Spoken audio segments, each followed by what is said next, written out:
Welcome to video 7, the sniper's serve. This video is vitally important if you want to gain an unfair advantage over your opponents.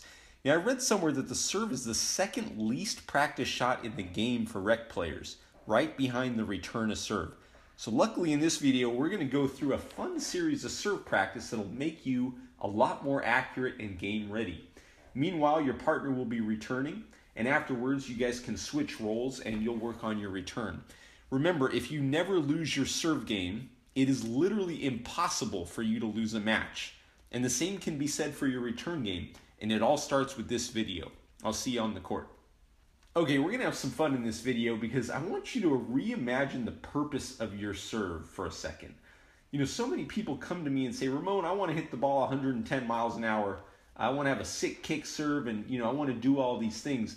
And let me be the first to say that while hitting the ball 110 miles an hour is great, it's not nearly as effective as being able to keep your opponent off balance and setting up points so you win them quickly and easily. That being said, there are really 4 factors to consider when you're going to serve. The first is, where are you standing when you deliver your serve? Are you close to the center line? Are you way out wide? Are you somewhere in between? The second factor is, what type of serve are you hitting? Are you hitting a flat serve, a kick serve, a slice serve, or something else? The third factor is the speed of the serve, or the power.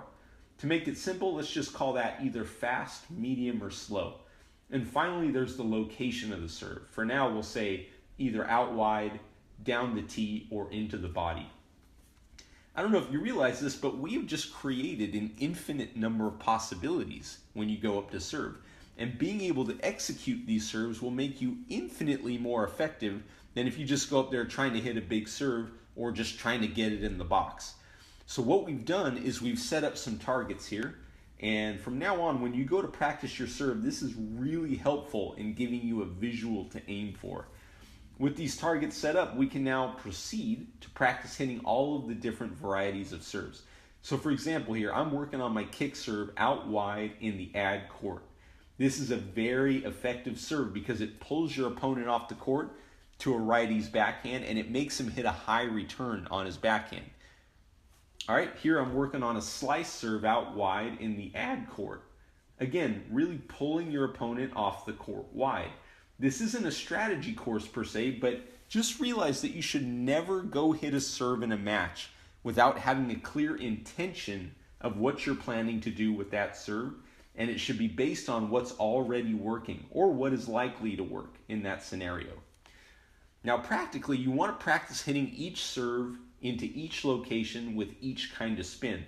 Some shots will be more practical than others. For example, if you're playing a righty with a weak backhand return, then in the deuce court, you'll want to really own that flat serve down the tee. You may go to that serve really often against that opponent. If you're playing a lefty that tends to spray the forehand, that same serve will work against them. And we'll get into more of the actual tactics in serving in another course. But when you go out to practice your serve, set up some targets or just picture them in your mind and practice your serves into those targets with the different spins, speeds, and locations.